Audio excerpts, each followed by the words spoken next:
नमस्कार, मैं हूं तान्या। आप देख रहे हैं राष्ट्रीय न्यूज। आइए नजर डालते हैं आज की कुछ खास खबर की ओर।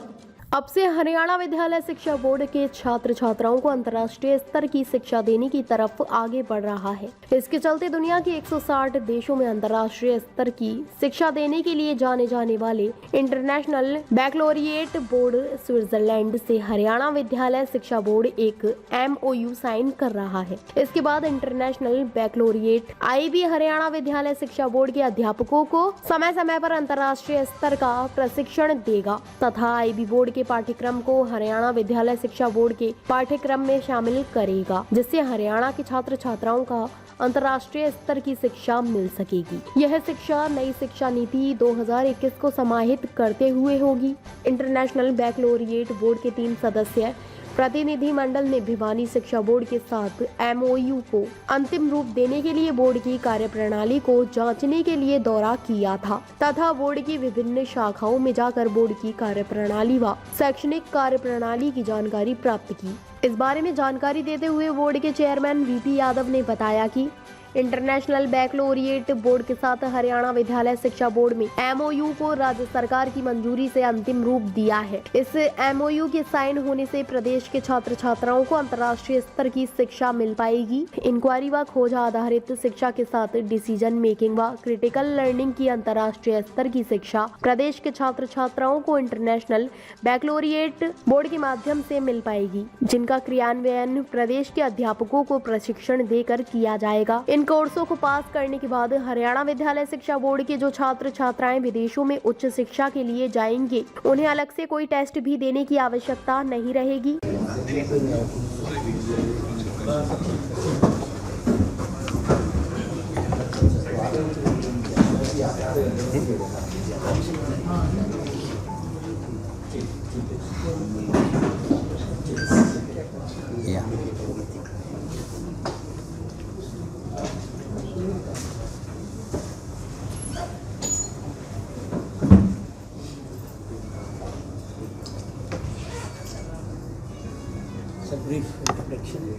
कि यहाँ से बच्चे यही पैटर्न इसी स्टडी को करके अभी फॉरेन में जा रहे हैं बहुत सारे और लाखों की तादाद में जा रहे हैं। वो this what is called adaptive learning, जिस तरह से वो जाकर वहाँ पर अपने आप को एडॉप्ट कर लेते हैं। आज जब आपका बेस बहुत स्ट्रॉन्ग होगा, आपकी understanding, knowledge, critical thinking, decision making, सारी चीज़ें बहुत अच्छी होंगी, तो किसी तरह की नॉलेज जो गेन करते हैं उसको बहुत ईजिली अडॉप्ट कर लेंगे। और आपको मैं बताना चाहूँगी कि NEP सिर्फ स्कूल लेवल पर ही नहीं है, ये हायर एजुकेशन में भी है। तो बहुत सारे बदलाव हायर एजुकेशन पर भी हो रहे हैं, जो कि KG से PG की हम बात करते हैं ना, उसकी कनेक्टिविटी बन चुकी है अभी।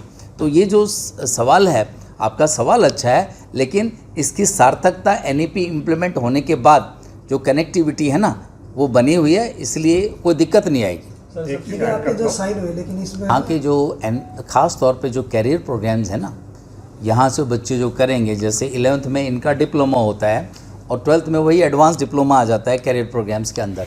तो बच्चे जब उसको करके जाएंगे तो ये मान के चलिए उस बच्चे का जो विजन है आगे, तो उसको कोर्सेज में वहाँ पर बहुत कोई ब्रिज कोर्स उसको नहीं करना पड़ेगा, क्योंकि IBDP का ऑलरेडी उसने या IBCP उसने ऑलरेडी कर रखा है।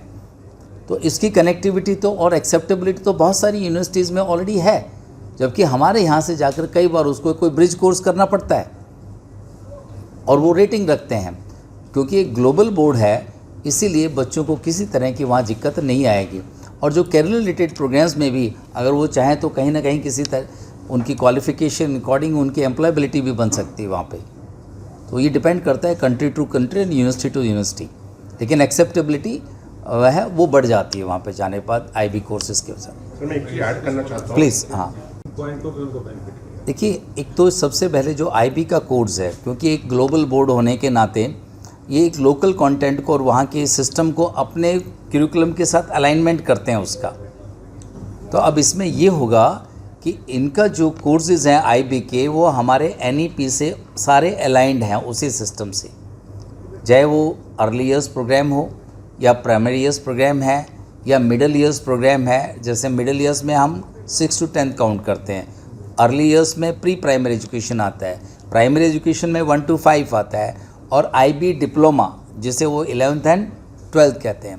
तो तो IBDP कहलाता वो, और एक IBCP यानी कैरियर प्रोग्राम्स भी हैं, जिसे हम एक तरह का वोकेशनलाइजेशन ऑफ एजुकेशन कहते हैं। तो जो कोर्सेज़ हैं इनके इस तरह के हैं कि अगर स्टूडेंट यहीं से करता है तो वो वर्ल्ड वाइड उसको एक रिकॉग्निशन मिल जाती है। अगर वो कहीं फॉरेन कंट्रीज़ में जाता है तो वेल रिकॉग्नाइज कोर्स है, उसको वहाँ पे डायरेक्ट बेनिफिट मिलता है उसका अलग अलग यूनिवर्सिटीज़ में, and for the purpose of even employment. Haryana board की भी कुछ हरियाणा बोर्ड का सबसे पहले है कि इनका जो हमारा इन्होंने सिस्टम देखा, हरियाणा बोर्ड का अपना एक इंफ्रास्ट्रक्चर और वर्किंग सिस्टम है, इनको बहुत पसंद आया, इन्होंने देखा और उसको अप्रिशिएट भी किया है।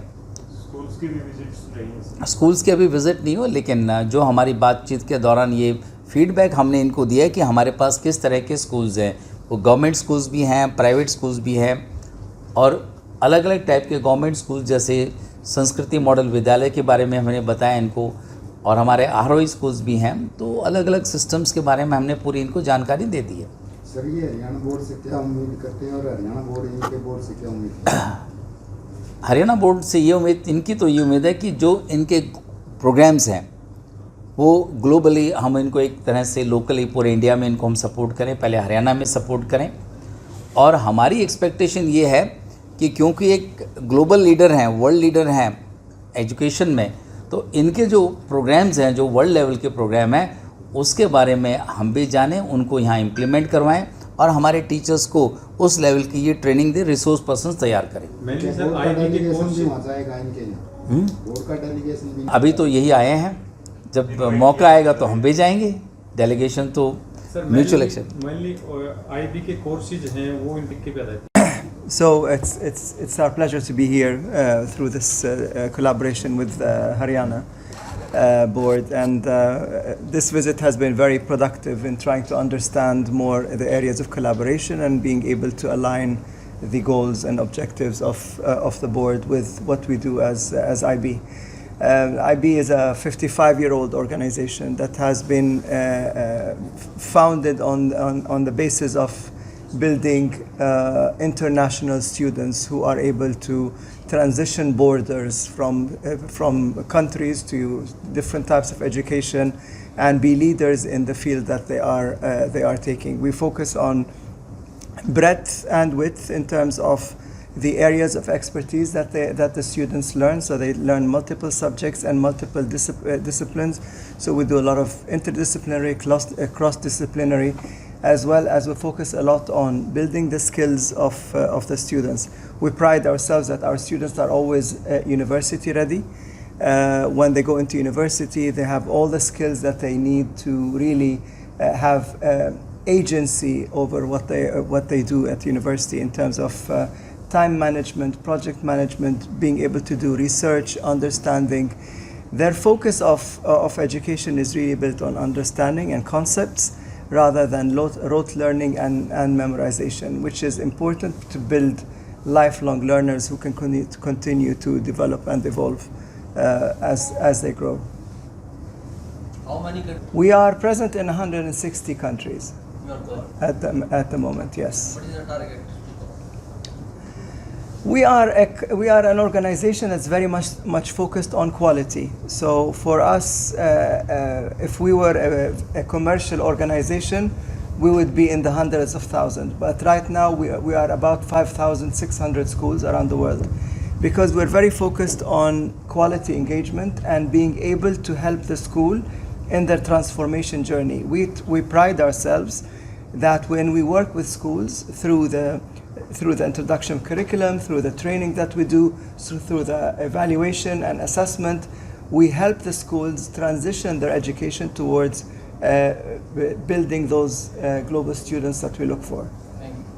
We're obviously, we have decades of experience of supporting young people in their education, and a huge priority for the IB is to think about access and how we can give access to more young people to the quality of an IB education. And really what those young people get is essentially an international education passport, if you like.